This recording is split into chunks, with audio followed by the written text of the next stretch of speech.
आ जाए तो वुजू टूट जाता है, रोजा नहीं टूटता। रोजा तब टूटेगा अगर खुद से हल्क के अंदर उसने उंगली डाली तो मुंह भरकर कह आ गई तो फिर टूटेगा। आम हालात में मुंह भरकर भी आ जाए कह तो रोजा नहीं टूटता। हाँ, कह आ रही थी, उसने खुद से अंदर की तरफ लौटाई, फिर भी लिखते हैं उलमा कि रोजा टूट जाता है।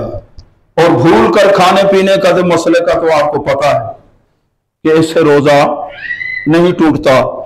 बाद सूरतों में रोजे टूटने की वजह से कज़ा और कफारा, इसको तो सही कराओ यार, कज़ा और कफारा दोनों, आमदन रोजे की हालत में खा लेना पी लेना, तो इससे कज़ा और कफारा दोनों, कज़ा का एक रोजा, कफारे का जिस तरह है तरीका, कफारा भी। तो बाद सूरतों के अंदर रोजा तो टूट जाता है लेकिन सिर्फ कज़ा होती है। जिस तरह भूल कर किसी ने खा पी लिया,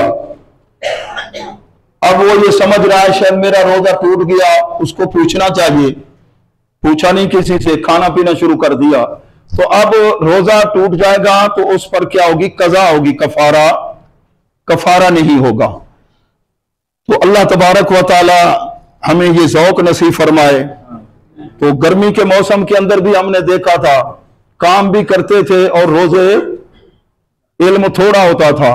अब जो है ना इल्म बहुत ज्यादा है, सहूलतें बहुत ज्यादा हैं, मौसम भी खैर से गर्मी नहीं है, फिर भी रोजों की परवाह नहीं है। अल्लाह तबारक व तआला हमें ये फिक्र नसीब फरमाए। उज़्कुरुल्लाह, जो फातिहा